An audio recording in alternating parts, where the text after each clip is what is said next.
सब ये मानकर बैठे हो कि हिंदुस्तान की आजादी की स्वर्ण जयंती आ गई, 50 साल पूरा हो गया, और मैं आपको आज ये बताने आया हूं कि 50 साल बाद हम ज्यादा गुलाम हो गए। पहले गुलामी एक ईस्ट इंडिया कंपनी की थी, अभी हमारे देश में 4000 विदेशी कंपनियां हैं। और ये हो क्या रहा है, हमारे देश के बड़े बड़े नेता पैसा खाते हैं, रिश्वत खाते हैं और विदेशी कंपनियों को बुला के लाते हैं। कितना कितना पैसा खाते हैं, एक दो उदाहरण मैं आपको समझाऊं। हमारे देश में एक व्यक्ति है, उनका नाम है सुखराम। आजकल बहुत दुखी है। पता है क्यों दुखी है? एक दिन सीबीआई वाले उनके घर गए तो जिस बिस्तर पर वो सोते थे उसके गद्दे के नीचे से 4 करोड़ रुपया निकला।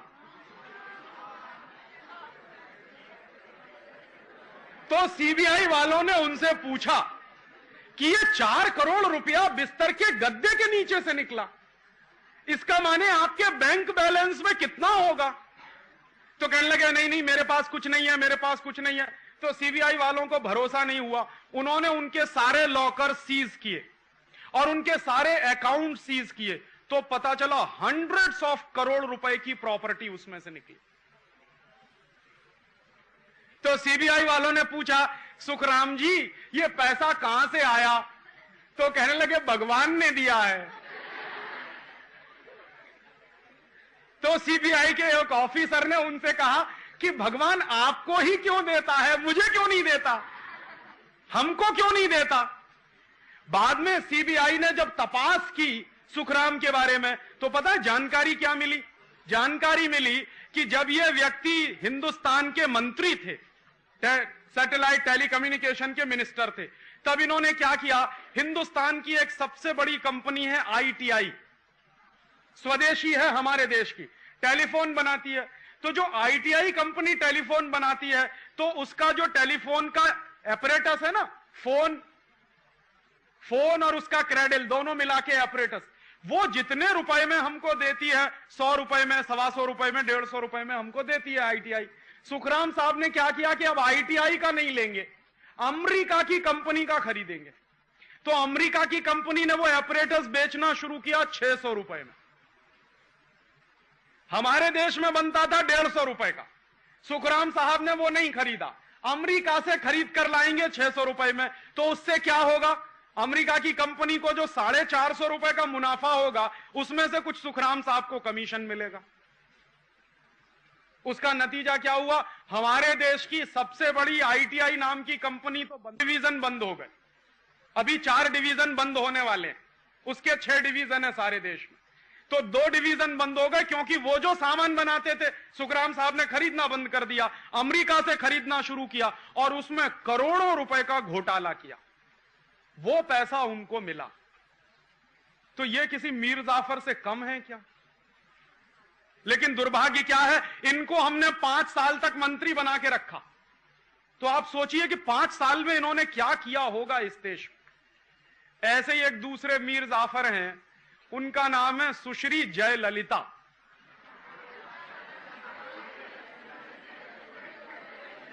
वो क्या थी, वो तमिलनाडु की मुख्यमंत्री थी। तो जब वो तमिलनाडु की मुख्यमंत्री थी ना, तो उसकी तनख्वाह मालूम है कितनी थी? पे उसकी ₹1.25 पर मंथ, ₹1.25 पर मंथ, ये उसकी सैलरी। और इतनी सैलरी पाने वाले बहन के घर में जब सीबीआई वाले पहुंचे तो क्या मिला पता? 40 किलोग्राम सोना, 800 किलोग्राम चांदी, 10,500 साड़ियां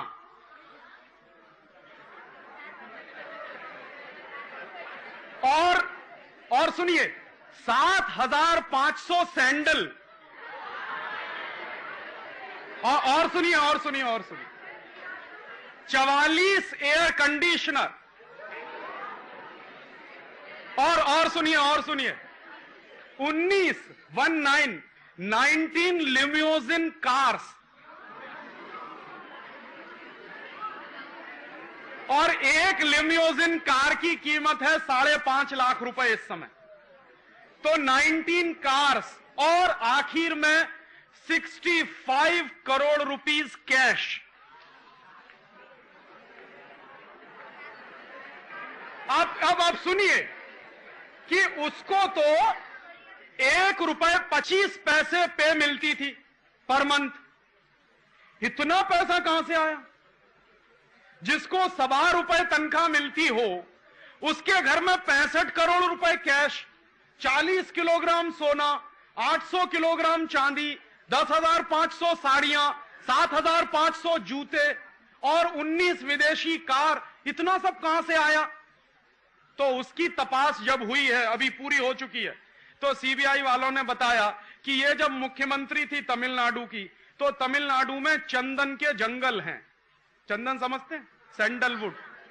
तो हजारों हेक्टेयर के चंदन के जंगल इसने विदेशी कंपनियों को मुफ्त में बेच दिए।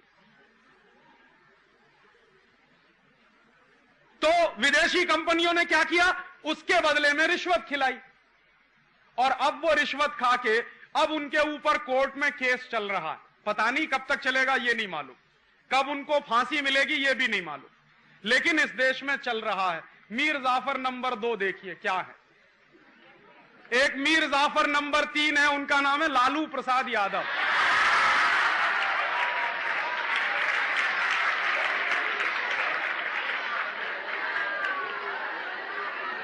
अब उन्होंने क्या किया है, सुनिए सुनिए सुनिए। वो इन दोनों के बाप हैं। उन्होंने क्या किया, 960 करोड़ रुपया हजम कर गए। माने इतने रुपए में बिहार के पशुओं को चारा मिलता, उनके लिए भोजन मिलता, गाय को, भैंस को, बकरी को, वो सारा का सारा चारे का पैसा वो खुद खा गए। जो चारा घोटाला हुआ ना, वो यही घोटाला है। और देखो क्या दुर्भाग्य है इस देश का कि जो आदमी 960 करोड़ रुपए की रिश्वत खाता है, वो 7 साल तक मुख्यमंत्री रहा और अभी भी उसकी बीवी मुख्यमंत्री।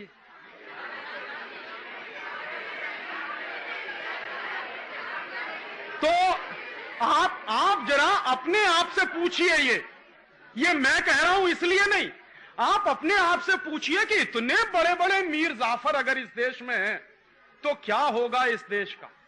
सोचिए जरा। बेचारा जो मीर जाफर था वो तो करोड़ 2 करोड़ रुपए में बिका, ये तो 960 करोड़ खाते हैं। और रोज आप अखबार पढ़िए तो कोई भी दिन ऐसा बाकी नहीं जाता जिस दिन हजारों करोड़ का घोटाला ना होता। तो आप जरा सोचिए कि क्या इसी के लिए हमने आजादी पाई थी? माने एक मीर जाफर के कारण 250 साल गुलाम हो गए। अब आजादी के 50 साल के बाद ऐसे ही मीर जाफरों को हिंदुस्तान में फिर से। और तब दोस्तों हम सबको यह सोचना पड़ेगा कि कुछ गड़बड़ हो रही है इस देश में। क्या गड़बड़ हो रही है? ये सारे के सारे बड़े नेता विदेशी कंपनियों को बुला बुला के उनसे रिश्वत खा खा के हिंदुस्तान को बेच रहे हैं। और क्या हो गया है, ये एक बाजू में है, दूसरे बाजू में एक और दूसरी बड़ी दुर्घटना इस देश में चल रही है कि जिन विदेशी कंपनियों को ये नेता बुलाकर लाते हैं, उनका सामान कौन खरीदता? हम सब लोग खरीदते। माने हम भी छोटे छोटे मीर जाफर हैं। तो क्या होता है कि विदेशी कंपनी का सामान हम खरीद कर लाते हैं, दुकानदार को पैसा देते हैं, दुकानदार क्या करता है, उस पैसे को विदेशी कंपनी को पहुंचाता है। विदेशी कंपनी चूंकि दूसरे देश से आई है तो वो आपके देश का पैसा अपने देश में ले जाती है। सवेरे से लेकर शाम तक जितने सामान इस्तेमाल करते हैं, उनमें से अधिकांश सामान विदेशी कंपनी के। सवेरे ही सवेरे सो के उठते हैं, चाय पीते हैं लिप्टन टाइगर विदेशी कंपनी की, ब्रुक बॉन्ड विदेशी कंपनी की, टी सिटी विदेशी कंपनी की, लिप्टन विदेशी कंपनी की, गॉडफ्रे फिलिप्स विदेशी कंपनी की, ताजमहल विदेशी कंपनी की, और कितने नाम में गिनाऊं आपको जो विदेशी कंपनियों की चाय से भरे पड़े। माने हमारा दिन शुरू होता है विदेशी कंपनी की चाय पीकर। चाय पीने के बाद दांत साफ करते हैं तो Colgate, Closeup, Cibaca, Forhans, Gleem, Globe, ढेर सारे टूथपेस्ट और ढेर सारा टूथब्रश। उसके बाद मेरे जैसे लोग दाढ़ी बनाते हैं तो कहते हैं पामोलिव दा जवाब नहीं।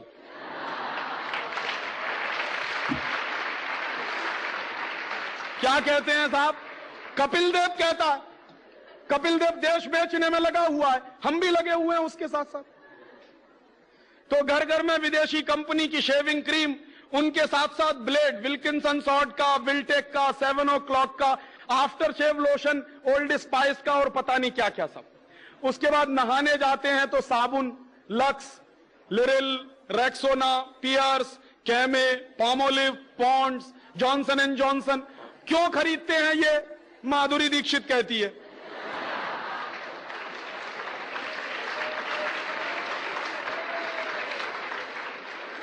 जिस पे ताली नहीं बजानी चाहिए उस पे ताली बजाते हैं। मानसिक गुलामी इतनी ज्यादा। तो घर घर में ये विदेशी कंपनी का साबुन आता है नहाने का। अब नहा लिया तो कपड़े धोने हैं तो भी विदेशी कंपनी का सर्फ, रिन, एरियल, व्हील, माइक्रो सिस्टम, 555, पता नहीं क्या क्या सब। और उसके बाद नहाकर धोकर घर के बाहर निकलते हैं तो कपड़ा पहनना है, रेंगलर का जीन्स, एडिडास का शर्ट, बटरफ्लाई का, बाटा का, प्यूमा का, लोटो का, कोल्ट का। और आजकल एक फैशन चल गया। पहले मैं जब विद्यार्थी था तो एक फैशन चला, एक विदेशी कंपनी आई, उसने एकदम टाइट जीन्स और एकदम टाइट शर्ट बेचना शुरू किया। तो सारे देश में फैशन चल गया, एकदम टाइट जीन्स और एकदम टाइट शर्ट। और इतना चुस्त होता था कि चढ़ता नहीं था। तो क्या होता था, मैं देखता था कि मेरे हॉस्टल के लड़के जमीन पर लेट लेट के चढ़ाते थे। अब क्या हो गया है? अब एक विदेशी कंपनी आई, उसने एक दूसरा फैशन चला दिया, एकदम ढीला पैंट और एकदम ढीली शर्ट, और इतना ढीला कि एक में दो दो आ जाए। अब आप किसी से पूछो कि भाई क्या पहने हुए हो, कहेंगे बैगी है। बैगी का माने क्या है हमको नहीं मालूम, बस पहने हुए। अंग्रेजी में एक शब्द होता है, उसको कहते हैं बैगर। बैगर का माने होता है भिखारी। और अमेरिकन इंग्लिश में बैगर शब्द का एक कॉनोटेशन इस्तेमाल होता है, बैगी। बैगी का माने the man who appears to be a beggar. एक आदमी जो दिखने में भिखारी जैसा लगता हो।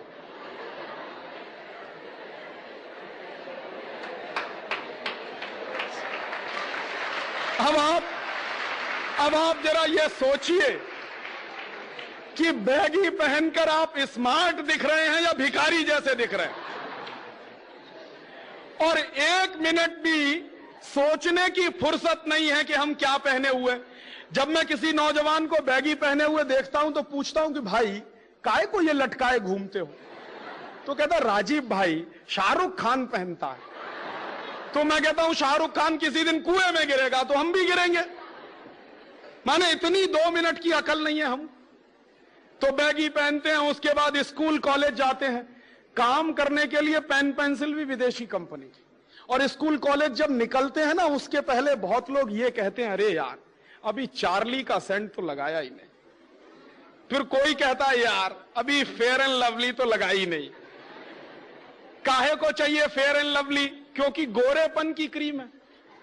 और मैं कहता हूं अगर फेयर एंड लवली लगा के सब गोरे हो जाते तो दक्षिण भारत में तो कोई काला नहीं होना चाहिए।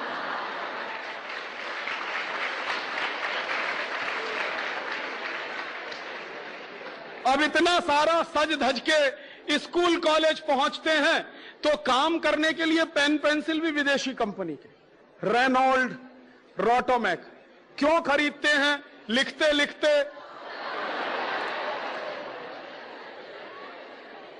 आप जरा मुझे बताइए कि अगर लिखते ही लिखते सब हो जाए तो क्या होने वाला है स्कूल कॉलेजों का।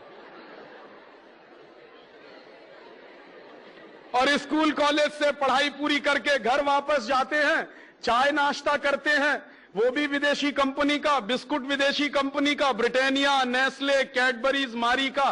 कॉफी पिएंगे वो भी विदेशी कंपनी की। कुछ लोग चाय कॉफी नहीं पीते, ताकत की चीज पीते हैं, Boost, Horlicks, Protinex, Bournvita, Complan, Maltova. क्यों पीते हैं पता है? टेलीविजन पे एक विज्ञापन आता है, I am a Complan boy, I am a Complan girl. जानते हैं इसका मतलब क्या है? मैं कॉम्प्लॉन का बेटा हूं, मैं कॉम्प्लॉन की बेटी हूं। और कॉम्प्लॉन क्या है? टिन का डिब्बा।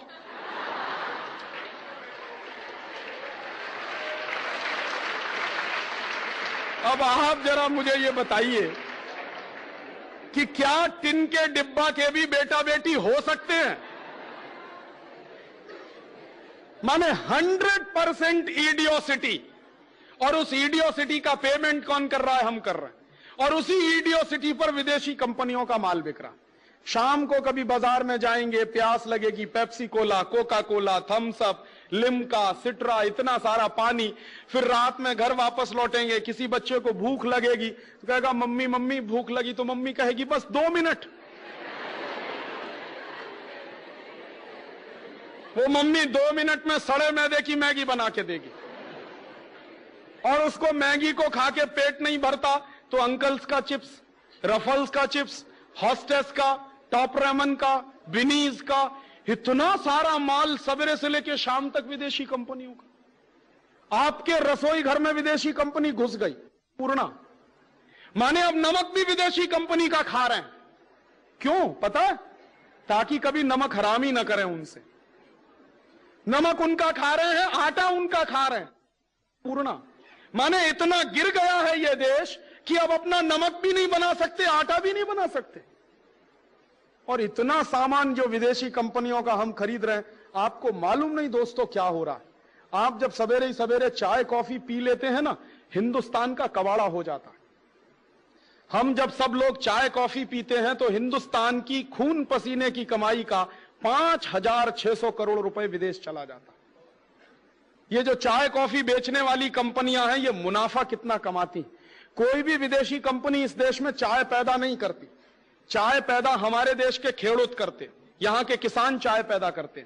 विदेशी कंपनी उनसे चाय खरीदती है। चाय खरीदने के बाद क्या करते हैं? जो बेस्ट क्वालिटी की चाय होती है, ग्रीन लीफ टी जिसको कहते हैं, 1-1 इंच लंबी पत्ती वाली जो चाय होती है, उसको ये विदेशी कंपनी डिब्बे में पैक करके एक्सपोर्ट कर देती है। और उसको डिब्बे में पैक करने के बाद जो चाय का चूरा बचता है, टी डस्ट, उसको फेंक देना चाहिए, उसको दूसरे डिब्बे में पैक करके आपको बेच देती है। माने आप चाय नहीं पीते, चाय की धूल पीते। बेस्ट क्वालिटी प्रोडक्ट आपको नहीं मिलता, सबसे रद्दी क्वालिटी आपको मिलती। और ये टी डस्ट का खतरा जानते हैं क्या? ये कैंसरस होता। आपने कभी कभी सुना होगा, कहीं कहीं लिखा रहता है कि सिगरेट मत पीजिए। क्यों? क्योंकि सिगरेट पीना हानिकारक है। क्यों हानिकारक है? क्योंकि सिगरेट पीने से कैंसर हो जाता है। कैंसर क्यों होता है? क्योंकि सिगरेट में एक जहर होता है जिसको निकोटिन कहते हैं। निकोटिन नाम का जहर धुएं के साथ जब शरीर में अंदर जाता है तो कैंसर कर देता है। जो निकोटिन नाम का जहर सिगरेट में है, वही चाय की धूल में भी है और कॉफी में भी। और कितना जहर हम पी रहे हैं। 3 प्याला चाय जब हम पी लेते हैं तो 1 सिगरेट के बराबर जहर पी लेते हैं। और 1 प्याला कॉफी जब पी लेते हैं तो 1 सिगरेट के बराबर जहर हो जाता है। और ये चाय कॉफी पीने वालों की हालत क्या हो जाती है? जो रोज चाय कॉफी पीते हैं, अगर उनको एक दिन चाय न मिले तो सिर में दर्द होने लगता है, शरीर में दर्द होने लगता है, काम करने का मूड नहीं होता, लेथार्जिक हो जाता है पूरा शरीर। जानते हैं क्यों? आपने देखा है, अफीम पीने वाले आदमी को, चरस पीने वाले आदमी को अगर अफीम ना मिले, चरस ना मिले, तो वो दिन भर कुछ नहीं कर सकता। वही हालत चाय कॉफी की हो गई है। और यह चाय कॉफी मेडिकल साइंस की जानकारी के अनुसार हमारे देश के लिए जहर है। क्यों? क्योंकि हमारा देश गर्म देश है और गर्म देश के लोगों में ब्लड प्रेशर वैसे ही हाई रहता है। चाय और कॉफी दोनों ब्लड प्रेशर को और हाई करती है। माने हम सब धीरे धीरे धीरे धीरे एक जहर पीते पीते कैंसर की स्थिति में पहुंच रहे हैं। एक नुकसान तो अपना कर रहे हैं, अपने शरीर का कर रहे हैं, जहर पी रहे हैं। दूसरा नुकसान हिंदुस्तान का कर रहे हैं, 5,600 करोड़ रुपया अपना दे रहे हैं, वो हिंदुस्तान के बाहर ले जा रहे हैं। और तब कहें कि राजीव भाई हम क्या करें? सिंपल सा फॉर्मूला है कि अगर आप चाहते हैं कि कैंसर के मरीज ना बने, आप चाहते हैं कि नशे का शिकार ना हो, आप चाहते हैं कि आपका दिमाग और शरीर पहले से ज्यादा अच्छा रहे, तो आज से चाय कॉफी बंद कर दीजिए। तो फिर आप कहेंगे क्या पिए? दूध पीजिए, गाय का पिए तो और अच्छा। कुछ लोग कहते हैं कि दूध नहीं पिएंगे, माने जो बेस्ट क्वालिटी प्रोडक्ट है वो ही नहीं पिएंगे, जहर पी लेंगे, दूध नहीं पिएंगे। दूध नहीं पी सकते हैं तो दही की छाछ पी लीजिए, दही की छाछ नहीं पी सकते तो नींबू का शरबत पीजिए, नींबू का शरबत नहीं पी सकते तो नारियल पानी पीजिए, नारियल पानी नहीं पी सकते तो संतरे का रस पीजिए, मौसमी का रस पीजिए, शिरडी का रस पीजिए, गन्ने का रस पीजिए। इतनी सारी चीजें पीने पिलाने के लिए हैं, और जिनके घर में कुछ नहीं है वो सादा गर्म पानी करके पी ले, बेस्ट क्वालिटी प्रोडक्ट। गर्म पानी पिएंगे तो 2 बीमारियों से बचेंगे, कभी पत्थर नहीं होगा, स्टोन नहीं होगा कभी। आजकल गॉल स्टोन और किडनी स्टोन की इतनी प्रॉब्लम बढ़ गई है, गर्म पानी पीने वालों को यह प्रॉब्लम सबसे कम रहती है। तो गर्म पानी पीने में कोई खर्चा नहीं है, आपका शरीर दुरुस्त रहेगा, मेहमान को भी वही पिलाइए, और हिंदुस्तान का 5,600 करोड़ रुपए बचेगा। और तब एक बार एक विद्यार्थी ने मुझसे सवाल किया, हो सकता है आपके मन में भी सवाल आए कि राजीव भाई जितनी चाय कॉफी पैदा हो रही है वो किसान क्या करेंगे फिर? तो मैं उसके लिए ये सुझाव देता हूं कि जितनी चाय कॉफी पैदा हो रही है उसको 100% एक्सपोर्ट करेंगे। क्यों? दुनिया में जो ठंडे देश है, अमेरिका, जर्मनी, फ्रांस, कनाडा, इन ठंडे देशों में चाय कॉफी की बहुत जरूरत है। उनको चाय कॉफी ना मिले तो वो मर जाएंगे, लेकिन उनके यहां चाय कॉफी होती नहीं है। तो हम सारी की सारी अगर उनको बेच दें तो क्या नतीजा निकलेगा? 10,000 करोड़ रुपए की आमदनी होगी, 5,600 करोड़ हमारा बचेगा, 10,000 करोड़ की इनकम होगी, 15,500 करोड़ नेट बचेगा हिंदुस्तान का। और ये कहा जाता है आज की अर्थव्यवस्था में कि पैसा बचाना पैसा कमाने से ज्यादा महत्वपूर्ण है। तो अगर ये 15,500 करोड़ बचेगा हमारा, और 1 करोड़ रुपए में हम एक कारखाना लगाएं, और एक कारखाने में 100 आदमी को काम मिले, तो 1.5 लाख लोगों को हम काम दे सकते हैं। अगर हम चाय कॉफी बंद कर दें तो चाय कॉफी बंद करिए, हिंदुस्तान का भला हो जाएगा, आपका भला हो जाएगा। ऐसे ही एक दूसरा छोटा सा सुझाव, हम लोग ब्रश करते हैं, कॉलगेट, क्लोजअप, सिवाका, फॉरेंस क्यों करते हैं? क्योंकि सांस की बदबू दूर करता है, दांतों की सड़न दूर करता है। तब आप कभी कभी ये सोचिए कि जब कॉलगेट नहीं होता था तो सबके दांत सड़ जाते होंगे शायद, और सबकी सांस में बदबू आती होगी। और हमारे दादा दादी के जमाने में तो कॉलगेट होता नहीं था, तो अपने दादा दादी से पूछिए कि आप तो कॉलगेट करते नहीं थे, तो दादा दादी साथ बैठते थे कि नहीं बैठते थे?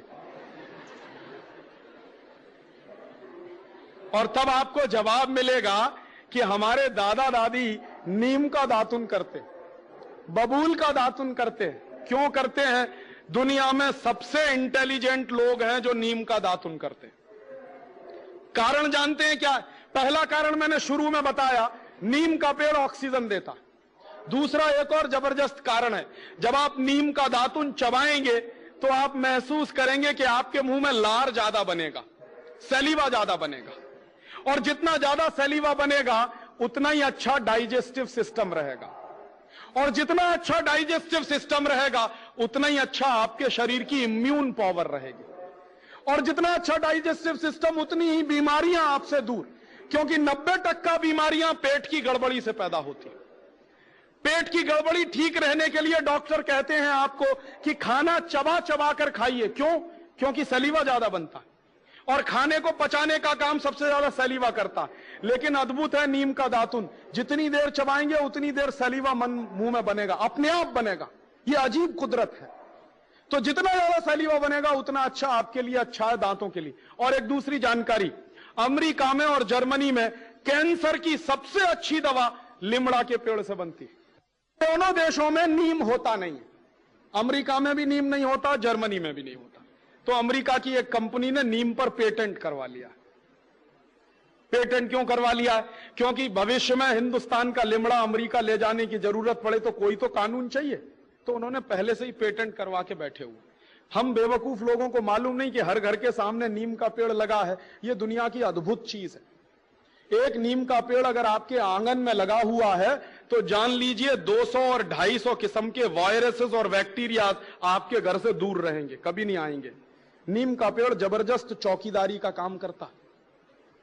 तो नीम के पेड़ में इतनी अद्भुत खासियत है और यह दातुन हजारों साल से इस्तेमाल हो रहा है। अभी कुछ दिन से टेलीविजन ने कहना शुरू कर दिया कि भाई कॉलगेट रगड़ो, तो हमने कॉलगेट चालू कर दिया।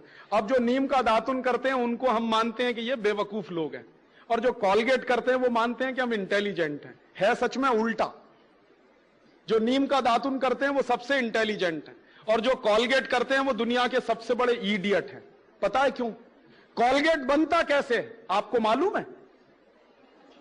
किसी को नहीं मालूम। क्यों नहीं मालूम? क्योंकि कॉलगेट कंपनी कभी बताती नहीं कि हमने कैसे बनाया ये। उनके डिब्बे पे कभी नहीं लिखते, और कॉलगेट के डिब्बे पे ISI मार्क भी नहीं है, एग मार्क भी नहीं है। क्यों? सबसे रद्दी क्वालिटी है, इसलिए ISI मार्क उसको मिल नहीं सकता। तो जिस पे ISI मार्क भी नहीं है, एग मार्क भी नहीं है, उसी को क्यों खरीद के ले आते हैं? कॉलगेट का टूथपेस्ट दुनिया का सबसे घटिया टूथपेस्ट है। क्यों? क्योंकि जानवरों के हड्डियों के चूरे से बनता।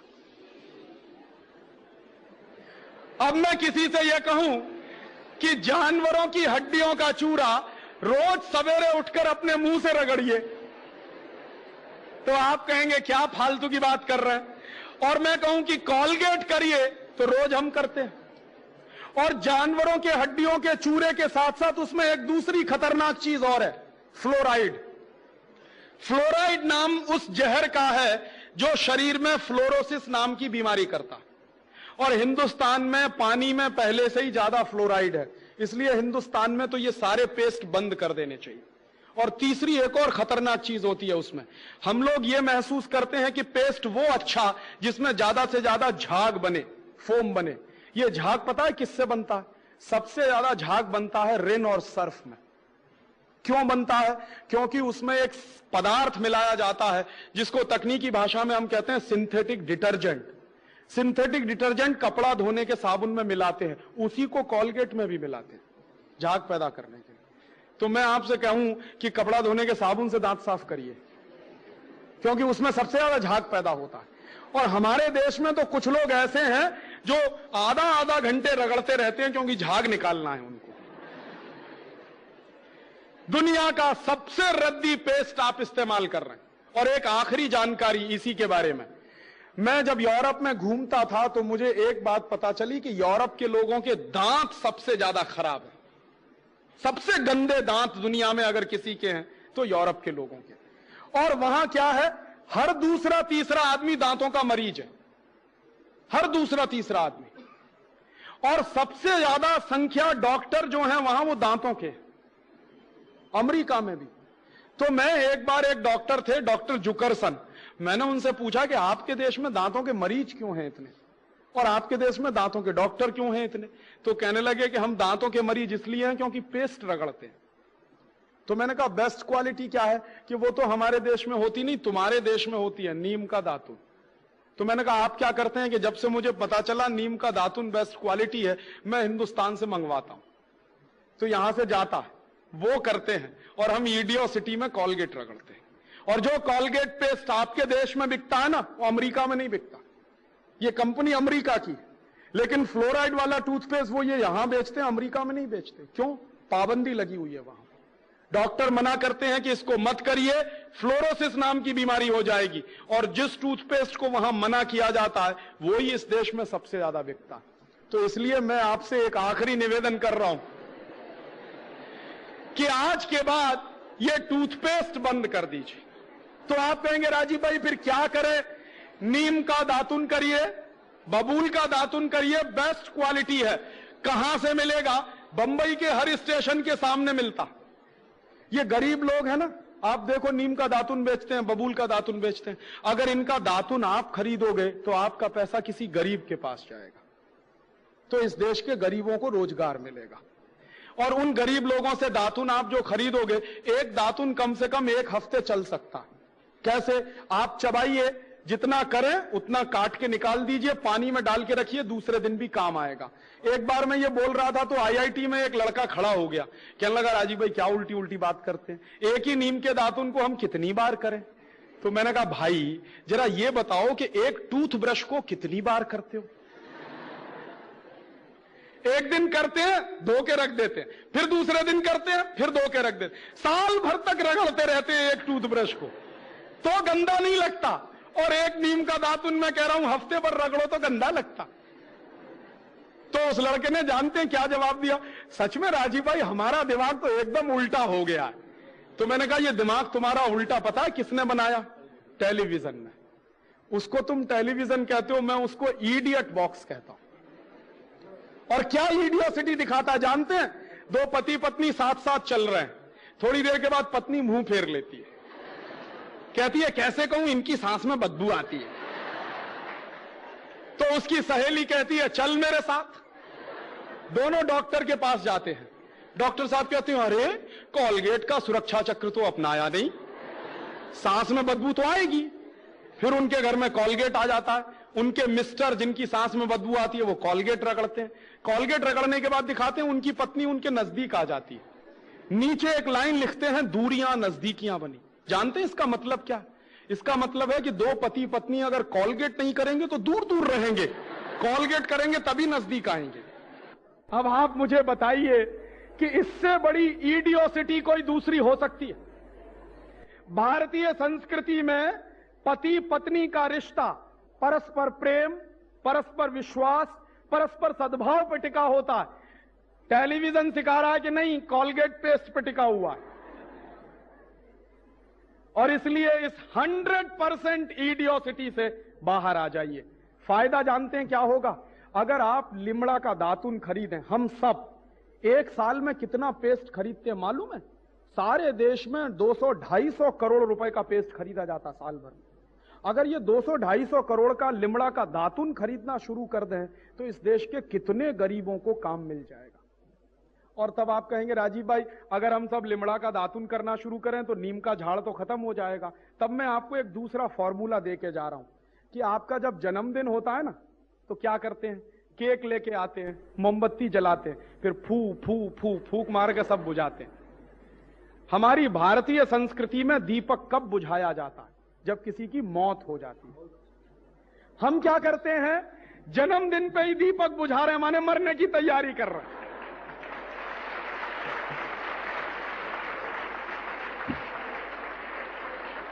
तो आप अगर मुझसे पूछें कि राजीव भाई जन्मदिन कैसे मनाएं, तो उसका बेस्ट फॉर्मूला मैं आपको देके जा रहा हूं। जब भी आपका जन्मदिन आए तो संकल्प करिए कि हम हमारे जन्मदिन पर 1 नीम का झाड़ लगाएंगे, पेड़ लगाएंगे। और मान लीजिए आपके 50 जन्मदिन आए तो 50 झाड़ लगेंगे।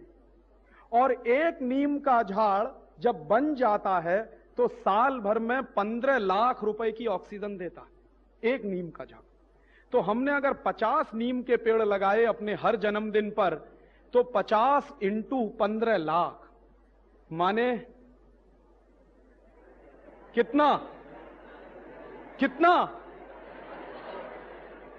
कोई एक बोले, नहीं सुनाई दिया। एक कोई एक सिंगल। 7.5 करोड़। 7.5 करोड़ रुपए की ऑक्सीजन किसने दी? हमने जो नीम का झाड़ लगाया।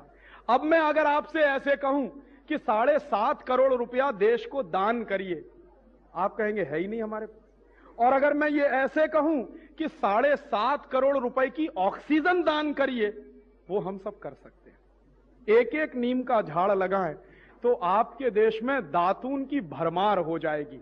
और दातून की भरमार के साथ साथ ऑक्सीजन इतनी इफरात में हो जाएगी कि पर्यावरण का प्रदूषण एक झटके से खत्म हो जाएगा। तो ये बेस्ट फॉर्मूला है, दातून करें, दातून के लिए एक नीम का झाड़ लगाएं और अपने हर जन्मदिन पर लगाएं। हिंदुस्तान की ये जो पर्यावरण की समस्या है इसका भी समाधान हो जाएगा और ये जो 200-250 करोड़ रुपए बर्बाद हो जाते हैं टूथपेस्ट खरीदने में, वो बच जाएंगे। और ऐसे ही एक आखिरी सुझाव और, एक परदेशी कंपनी आई है, वो पानी बेचती है, Pepsi cola, Coca Cola, Thums Up, Limca, Citra, और ये जितना पानी है ना, सबकी बोतल पर आपको मालूम है कि क्या क्या मिलाते हैं? कभी नहीं बताते। क्यों नहीं बताते? क्योंकि उसमें जहर मिलाते हैं। जहर पता है क्या है? Carbon dioxide. मेडिकल साइंस कहता है कि कार्बन डाइऑक्साइड को एक्सेल करना चाहिए और ऑक्सीजन इनहेल करना चाहिए। हम क्या करते हैं? लहर पेप्सी पी के कार्बन डाइऑक्साइड अंदर ले जाते हैं। माने दोस्तों, जो लहर पेप्सी है वो सच में जहर पेप्सी है। और यह जहर पेप्सी क्यों है? क्योंकि इसमें कार्बन डाइऑक्साइड है। दूसरी दो चीजें और हैं जो बहुत खतरनाक हैं, सोडियम ग्लूटामेट और पोटेशियम सॉर्बेट। ये दोनों जहर हैं, दोनों कैंसरस हैं। और ये कितना खतरनाक हो सकता है उसका एक दाखिला मैं आपको दूं। 1 साल पहले मैं आया था, ग्रांट रोड के एक कॉलेज में मेरा व्याख्यान हुआ, तो वहां के प्रिंसिपल साहब ने मुझे बताया कि राजीव भाई, हमने एक कंपटीशन किया था। मैंने कहा क्या कंपटीशन किया? पेप्सी कोला पीने का कंपटीशन किया। मैंने कहा परिणाम क्या निकला? तो कहने लगे हमारे 2 स्टूडेंट थे, वो फाइनल राउंड में पहुंच गए। तो फाइनल राउंड में पहुंच गए तो मैंने कहा क्या उन्होंने शूरवीरता दिखाई कि 1 घंटे में एक लड़के ने 9 बोतल पिया और दूसरे ने 8 बोतल पिया। मैंने कहा फिर क्या हुआ उसके बाद? कि दोनों मर गए। मैंने कहा फिर आपने क्या किया? कि हम डॉक्टर को लेने गए, उन लड़कों को लेकर डॉक्टर के पास गए। डॉक्टर ने कहा कि इतना कार्बन डाइऑक्साइड पी लिया है कि अब ये बच नहीं सकते। तो मैंने कहा फिर आपने क्या किया? कि तब से हमने हमारी कैंटीन में पेप्सी और कोका कोला बंद करा दिया। मैंने कहा प्रिंसिपल साहब, आपको अकल तो आई, लेकिन तब आई जब आपके 2 स्टूडेंट मर गए। ये इतना खतरनाक जहर है। और एक बार मैंने एक्सपेरिमेंट किया पेप्सी कोला पे, मेरा एक दांत टूट गया, तो मैंने क्या किया? उसको पेप्सी कोला की बोतल में डाल दिया। 9 दिन के अंदर पूरा दांत डिसॉल्व हो गया। ये जो दांत होता है ना, ये इतनी कड़ी चीज है कि मिट्टी में दबा दीजिए 1 साल तक गलता नहीं है, ये ऐसे का ऐसे ही निकल आएगा। लेकिन वो दांत 9 दिन के अंदर पेप्सी कोला में गल गया। क्यों? क्योंकि जहर है उसमें। और मैंने कहा कि जब दांत इसमें गल सकता है तो पेट का क्या क्या गलेगा जब आप उसको पी रहे हैं। और तब लोग पेप्सी जब पीते हैं, कोका कोला पीते हैं, तो मैं लोगों से पूछता हूं, मैंने कभी पिया नहीं। कभी कभी मैं मेरे दोस्त से कहता हूं कि भाई तुमको क्या लगता है जब तुम पेप्सी पीते हो? तो कहता है राजीव भाई, नाक में सनसनी होती है, दिमाग में सनसनी होती है, खट्टी खट्टी डकारें आती हैं। मैंने कहा काहे को पी रहे हो फिर भाई? इतनी प्रॉब्लम हो रही है, फिर भी बोतल पे बोतल चढ़ाए चले जा रहे हैं। क्यों पी रहे हैं मालूम है? सचिन तेंदुलकर कहता है, अजहरुद्दीन कहता है, शाहरुख खान कहता है, आमिर खान कहता है, जूही चावला कहती है, ऐश्वर्या रॉय कहते हैं। और ये सब क्यों कहते हैं जानते हैं? लाखों लाखों करोड़ों करोड़ों की रिश्वत मिलती है इनको पेप्सी कोला से। सचिन तेंदुलकर हर साल पेप्सी कोला से 70 लाख रुपया लेता है, इसके लिए उसका धंधा करता है। ये शाहरुख खान और आमिर खान ये 1-1 करोड़ लेते हैं, इसलिए पेप्सी कोला का धंधा करते हैं।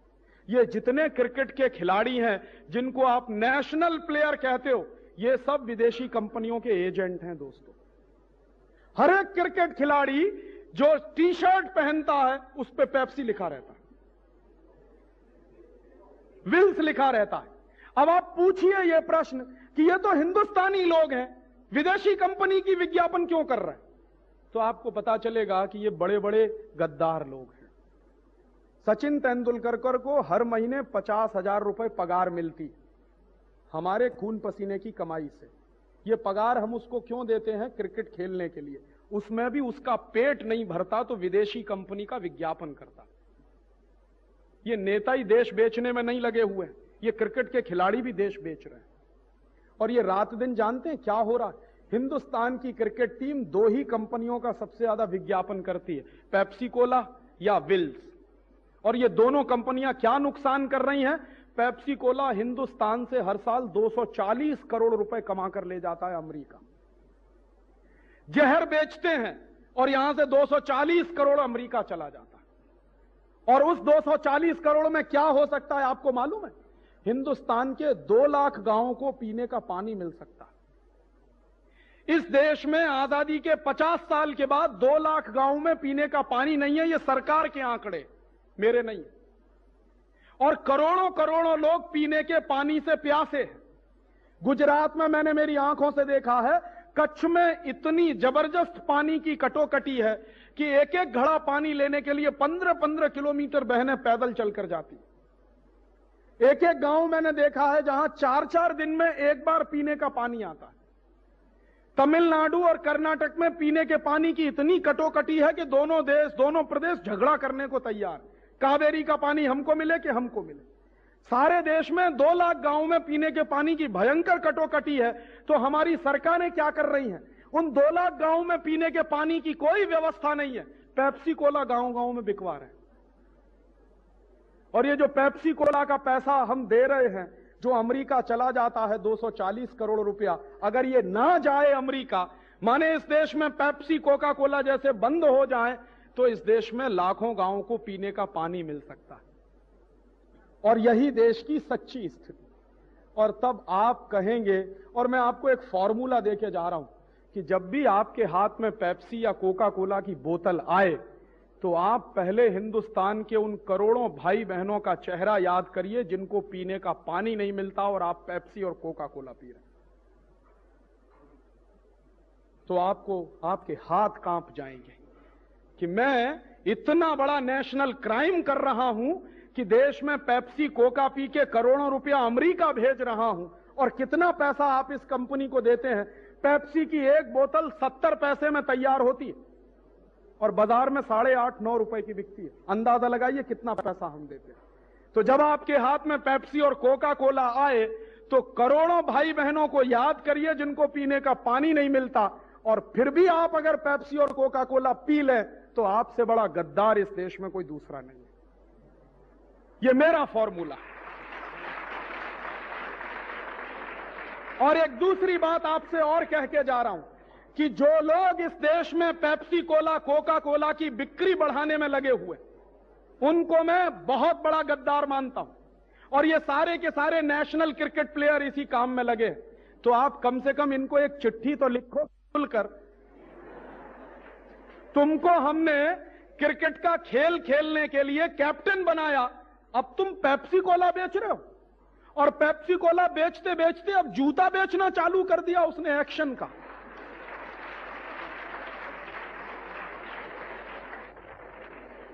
कितने शर्म की बात है कि आपके देश का नेशनल क्रिकेट कैप्टन जूता बेच रहा।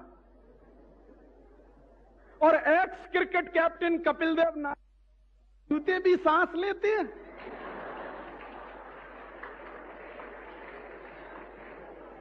और इनको मालूम नहीं है कि जब जूते सांस लेते हैं तो भारत माता की सांस निकल जाती है।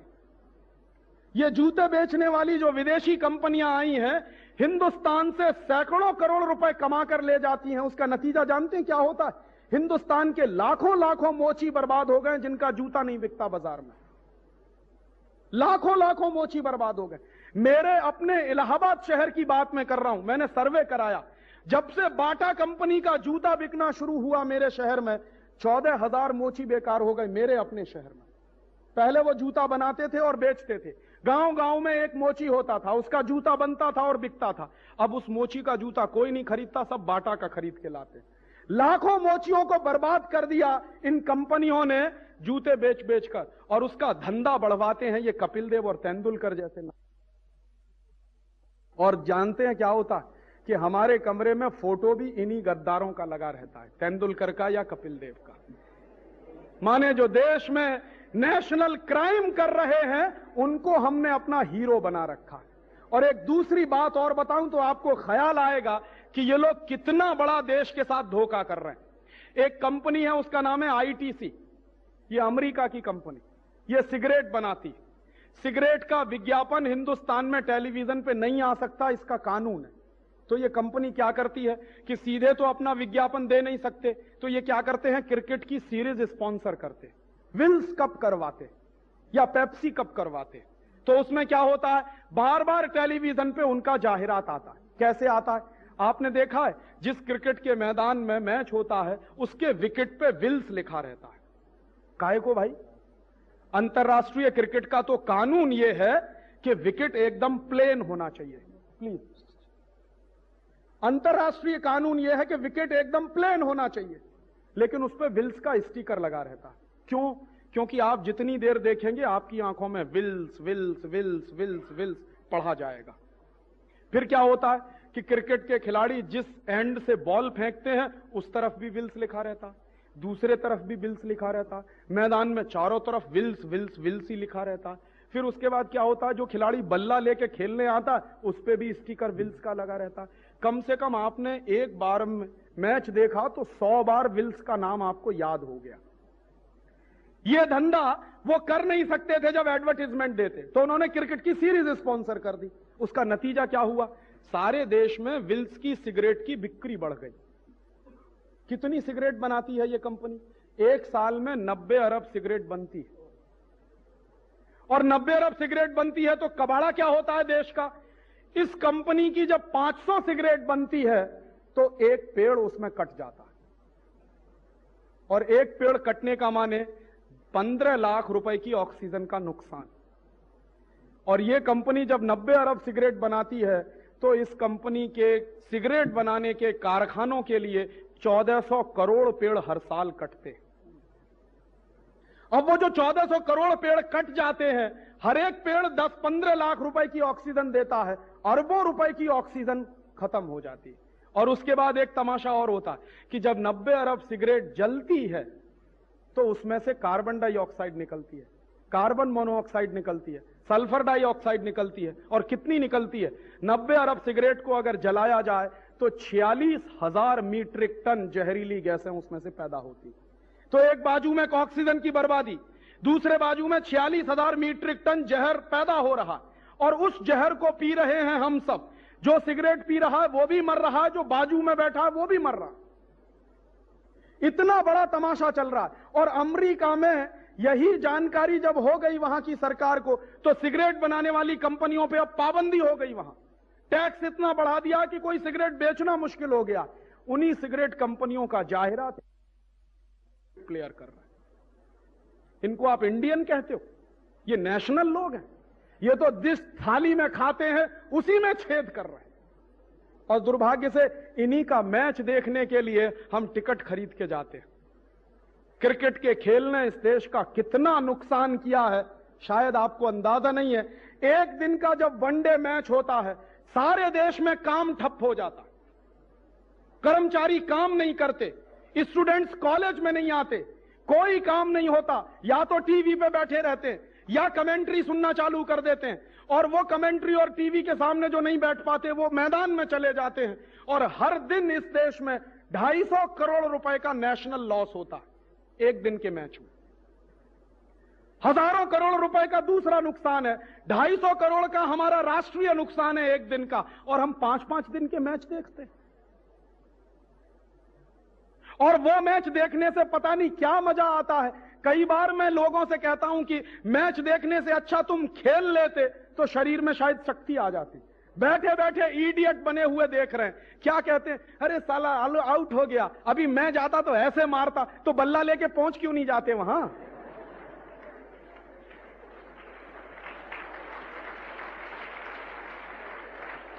और तब इसके साथ जुड़ी हुई एक आखिरी बात कि ये क्रिकेट का खेल इस देश में कौन लेकर आया? अंग्रेज लेकर आए। और अंग्रेजों ने इस देश में क्रिकेट का खेल प्रचारित क्यों किया? इस देश की बर्बादी के लिए। दुनिया के जो इंटेलिजेंट देश हैं कोई क्रिकेट नहीं खेलता।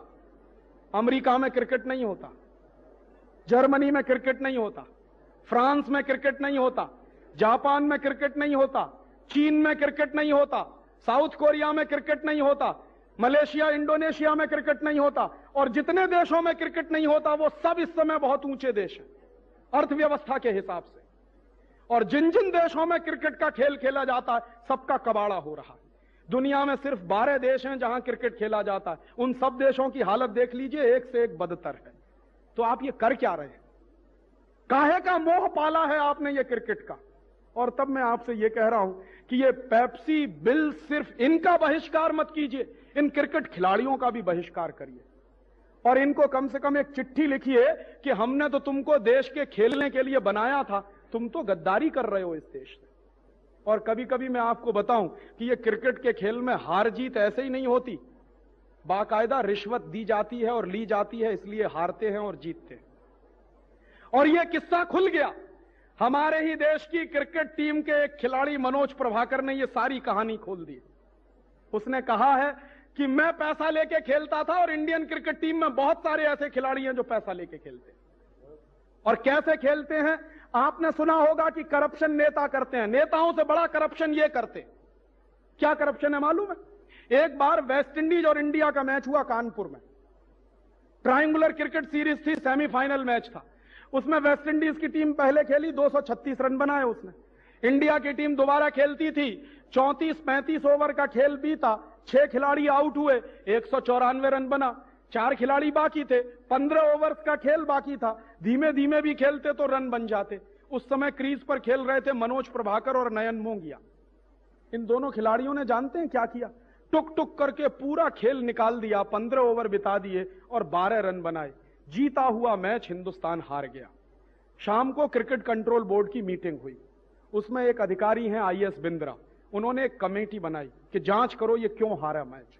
तो कमेटी ने जांच की तो पता चला कि खिलाड़ियों को रिश्वत दी गई है। कौन कौन खिलाड़ी को रिश्वत दी और किसने रिश्वत दी? आपको जानकारी दूं कि ये जितनी कंपनियां स्पॉन्सर करती हैं मैच को, ये सट्टा बाजार में करोड़ों करोड़ों रुपए लगाती है। क्रिकेट दोस्तों अब खेल नहीं है, जुआ हो गया है और उस जुए में करोड़ों करोड़ों रुपए का सट्टा लगता है बाजार में। तो करोड़ों रुपए का सट्टा लगाया पेप्सी कोला ने और इन कंपनियों ने। सट्टा किस बात पे लगा था? कि फाइनल में वेस्ट इंडीज की टीम पहुंचेगी और अगर उस मैच में हिंदुस्तान जीत जाता तो उनका करोड़ों रुपया डूब जाता। इसके लिए उन्होंने दोनों खिलाड़ी को रिश्वत खिलाई और उन्होंने जानबूझकर मैच हार दिया। उसके बाद इन दोनों को बाहर कर दिया गया। बाद में नयन मोंगिया तो अभी भी खेलता, मनोज प्रभाकर बाहर है। बाहर आने के बाद उसने ये सारा किस्सा खोल दिया कि ये ऐसे होता है। और अब जब किस्सा खोला है तो चंद्रचूड़ साहब की अध्यक्षता में कमेटी बनी है, उसकी रिपोर्ट अभी आएगी, आपकी आंखें फट जाएंगी कि हो क्या रहा है इस देश में। हम जिसको मनोरंजन का खेल कह रहे हैं वो इस देश का कितने सैकड़ों करोड़ रुपए की बर्बादी कर रहा है। इसलिए मेरा आपसे एक निवेदन और है कि इस क्रिकेट का बहिष्कार करिए, क्रिकेट के खिलाड़ियों का बहिष्कार करिए और उसके साथ साथ इन ये विदेशी कंपनियों का भी बहिष्कार करिए। और तब एक आखिरी बात और कि ये विदेशी कंपनियों का बहिष्कार कब होगा? ये विदेशी कंपनियों का बहिष्कार तभी हो सकता है जब आप अपने अपने घर का टेलीविजन बंद कर दें। क्यों? क्योंकि विदेशी कंपनियों की जितनी जाहिरात है वो टेलीविजन के माध्यम से, और रात दिन हमको ये जाहिरात सुना सुना के वो सामान खरीदवाते हैं। हम टेलीविजन क्यों देखते हैं? कई बार मैं लोगों से ये प्रश्न करता हूं कि टेलीविजन क्यों देख रहे हैं, काहे को एंटीना लगाया है, काहे को डिश एंटीना लगाया है, और जिनके घर में डिश एंटीना नहीं उन्होंने केबल कनेक्शन ले लिया है, सब एक ही जवाब देते हैं, राजीव भाई मनोरंजन करना। तो मैं कहता हूं ठीक है भाई मनोरंजन करिए। तो मनोरंजन करते हैं तो क्या देखते हैं? घर के छोटे छोटे बच्चे, उनके साथ उनके मम्मी पापा, उनके साथ उनके दादा दादी, तीनों पीढ़ियां एक साथ बैठकर टेलीविजन पे चित्रहार देखती। चित्रहार में गाना कौन सा आता है? चोली के पीछे क्या है। हंसिए मत, इसको गंभीरता से सुनिए। चीज बड़ी है मस्त मस्त। और कभी कभी मैं आपसे पूछूं, अगर दिल पे हाथ रख के बताइए कि चोली के पीछे क्या है, ये गाना आपका मनोरंजन करता, या चीज बड़ी है मस्त मस्त ये गाना आपका मनोरंजन करता? और अगर ये गाना आपका मनोरंजन करता है तो कितने लोगों में इतनी हिम्मत है जो अपनी मां से पूछ सकें, बोल तेरी चोली के पीछे क्या? और कितने लोगों में ऐसी हिम्मत है जो अपनी बड़ी बहन के सामने ये कह सके कि तू चीज बड़ी है मस्त मस्त? और दोस्तों, ये गाने आपका मनोरंजन नहीं कर रहे हैं, ये गाने आपका चरित्र खलास कर रहे हैं। वो चित्रहार नहीं है, वो चरित्रहार है। और जिसको मनोरंजन के नाम पर आपने अपने घर में बुला लिया है, ये टेलीविजन आपका मनोरंजन नहीं कर रहा है, आपके मन में एक अजीब तरह की वल्गैरिटी और ऑब्सिनिटी को जन्म दे रहा है। और दुनिया में दो बहुत खत्म होती हैं। एक बीमारी होती है जिसको सेक्स की वल्गैरिटी मैं कहता हूं। रात दिन ये टेलीविजन आपको जो कुछ दिखाता है वो सेक्स की वल्गैरिटी है। और ये सेक्स की वल्गैरिटी देखते देखते देखते देखते एक दिन हिंदुस्तान के नौजवान नवयुवतियां भी वही करने लगते हैं जो उस पर दिखाते हैं। क्या हो रहा है हमको? कहां जा रहे हैं हम? इस भारतीय समाज में, भारतीय संस्कृति में बचपन से हमको सिखाया जाता है, if character is lost everything is lost, if wealth is lost nothing is lost, if health is lost something is lost, but if character is lost everything is lost. तो ये जो कुछ आप टेलीविजन पर देख रहे हैं वो आपके चरित्र को बर्बाद करने की एक साजिश है। और ये साजिश किसने बनाई है? ये विदेशी कंपनियां जानती हैं कि हिंदुस्तानी माटी में नौजवानों में इतनी खुमारी है कि कोई विवेकानंद हो जाता है, कोई दयानंद हो जाता है, कोई तिलक पैदा हो जाता है, कोई भगत सिंह हो जाता है। तो अगर तिलक पैदा हो गया, भगत सिंह हो गया, विवेकानंद आ गया, दयानंद आ गया, तो इन विदेशी कंपनियों को मार मार के भगा देगा। तो उनको डर लगता है। तो इसके लिए वो टेलीविजन लेकर आए हैं अपने साथ में कि हिंदुस्तान के नौजवानों को एक मीठी नींद की गोली दे के सुला दो, इनमें से कोई विवेकानंद ना बनने पाए। और आपके सामने आदर्श क्या रखा जाता है? आपके सामने विवेकानंद का आदर्श नहीं रखा जाता, नालायक संजय दत्त और शाहरुख खान जैसे लोगों के आदर्श रखे जाते हैं। और यह कितनी खतरनाक व्यवस्था है। कई बार मैं लोगों से पूछता हूं, छोटे छोटे बच्चे 3-3 साल की उम्र से, 4-4 साल की उम्र से, 5-5 साल की उम्र से यही सब देख रहे हैं। और ये छोटे छोटे बच्चे अगर रोज दिन में 4 घंटे 5 घंटे टीवी देखें और सिनेमा देखें तो जानते हैं क्या होगा? 20 साल की उम्र तक पहुंचते पहुंचते हर बच्चे को कम से कम 30,000 बार मर्डर के सीन दिखाए जाएंगे। हर फिल्म में मर्डर, हर एपिसोड में मर्डर, हर एपिसोड, हर फिल्म में वॉयलेंस, हर एपिसोड में वॉयलेंस, हर एपिसोड में मारामारी। काहे को इतनी मारामारी दिखाते? क्यों इतनी वॉयलेंस हमको दिखाई जाती? पता है क्यों? हिंदुस्तान में सबसे ज्यादा वॉयलेंस से नफरत की जाती। यह देश अहिंसा वाला है, इसलिए भारतीय संस्कृति को बर्बाद करना है तो अहिंसा की जगह हिंसा को लाना पड़ेगा। तो वो हिंसा हर आदमी कैसे करेगा? हर आदमी तभी हिंसा करेगा जब बार बार हिंसा देखेगा। और ये बार बार की जो हिंसा हम देखते हैं, इसका नतीजा जानते हैं क्या होता है? मर्डर देखते देखते देखते देखते देखते देखते मन की दया खत्म हो जाती है, करुणा खत्म हो जाती है। और हमारे देश में एक कहावत कही जाती है, दया धर्म का मूल है। माने जब दया ही नहीं होगी मन में, धर्म कहां टिकने वाला है? तो वो सीधा आक्रमण आपके धर्म पर है। ये वॉयलेंस बहुत ही खतरनाक चीज होती है। और उसके साथ दूसरी खतरनाक चीज होती है सेक्स की वल्गैरिटी। ये सेक्स की वल्गैरिटी हजारों हजारों, लाखों लाखों, करोड़ों करोड़ों नौजवानों को बर्बाद कर रही है। और यह बर्बादी सिर्फ अपने देश में आ रही है ऐसा नहीं है, अमेरिका में और यूरोप में यह बर्बादी आ चुकी है। और यूरोप के देशों में यह सेक्स की वल्गैरिटी की कितनी बर्बादी आई है, एक ही उदाहरण ताजा ताजा आपको देना चाहता हूं। 3-4 दिन पहले एक अखबार निकला, गुजरात समाचार। गुजरात समाचार के दूसरे नंबर के पेज पर एक खबर है। क्या खबर है? ब्रिटेन में 11 साल का बच्चा पिता बन गया है। और ब्रिटेन में अगर 11 साल का बच्चा पिता बन गया है तो उसके पत्नी की उम्र क्या है मालूम है? 15 साल। 15 साल के बच्चे जिनकी उम्र स्कूल में जाने की है, कॉलेज में जाने की है कि मम्मी पापा बनने की है। और ये 11 साल और 15 साल के बच्चों को मां और पिता बनने का नुस्खा किसने दिया है? किसने फॉर्मूला दिया उनको? वो टेलीविजन से आया, सिनेमा से आया। और इस सिनेमा और टेलीविजन ने यूरोप के सारे नौजवानों को बर्बाद कर दिया। मैं कितने यूरोपियन देशों में जाता था और वहां के लोगों से एक ही सवाल पूछता था कि आपके देश की सबसे बड़ी सोशल प्रॉब्लम क्या है? तो वो कहते थे कि राजीव भाई, सबसे बड़ी प्रॉब्लम है कि हमारे देश में 10 साल की, 12 साल की, 14 साल की बच्चियां मां बन जाती। ये सबसे बड़ी प्रॉब्लम। और शादी करने की उम्र आते आते कोई लड़की 10 बार एबॉर्शन कराती है, कोई 15 बार कराती है।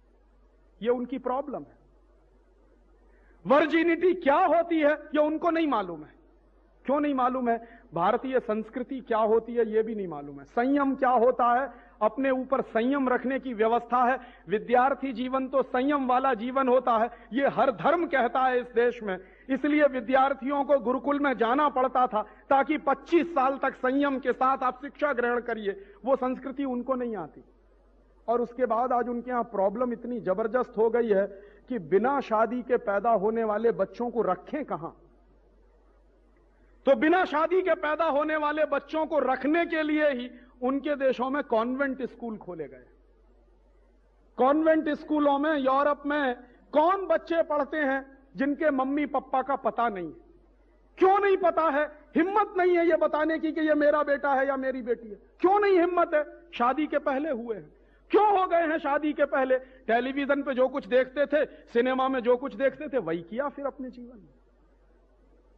और अब वही वल्गैरिटी अमेरिका में कितनी जबरदस्त आई है। अमेरिका में एक कमीशन बिठाया हुआ है, उस कमीशन में 2 चेयरमैन हैं। दोनों सौभाग्य से एक बार मेरे दोस्त बने थे, 4 साल पहले की बात है।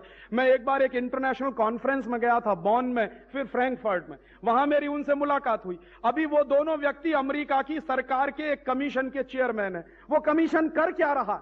कमीशन को जिम्मेदारी दी गई है कि पिछले 35 साल में टेलीविजन से अमेरिका में क्या नुकसान हुए हैं इसका अध्ययन करो। तो कमीशन की पहली रिपोर्ट आई है। वो रिपोर्ट क्या कह रही है? 90 million American youths are spoiled due to television and cinema. 9 crore अमेरिकी नौजवान बर्बाद हो गए हैं टेलीविजन और सिनेमा देखकर। 9 करोड़। अमेरिका की कुल आबादी कितनी है? 27 करोड़। 27 करोड़ आबादी में से 9 करोड़ बिल्कुल बर्बाद हो चुके हैं। और उन 9 करोड़ बच्चों की बर्बादी कितनी है? हर पहला और दूसरा बच्चा सीजोफ्रेनिक हो गया, पागल हो गया। और वो पागलपन सेक्स का पागलपन है। अमेरिका में किस कदर पागलपन है आप उसका अंदाजा नहीं लगा सकते।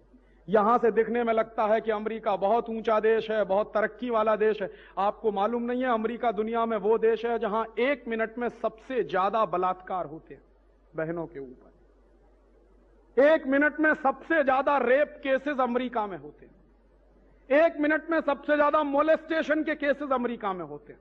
और अमेरिका में कुछ शहर तो ऐसे हैं जहां शाम को 6 बजे अगर कोई लड़की निकल जाए तो लौटने वाली नहीं है। कितने लोग उसके साथ गैंग रेप करेंगे उनको खुद नहीं पता रहता। ये इतनी हैवानियत और इतना राक्षसीपन कहां से आ रहा है? वो टेलीविजन सिखा रहा है, वो सिनेमा सिखा रहा है। और वो टेलीविजन और सिनेमा अब हमारे देश में आ रहा है। जो बर्बाद कर चुके हैं अपने नौजवानों को, वो अब हमको बर्बाद करने आ रहे हैं।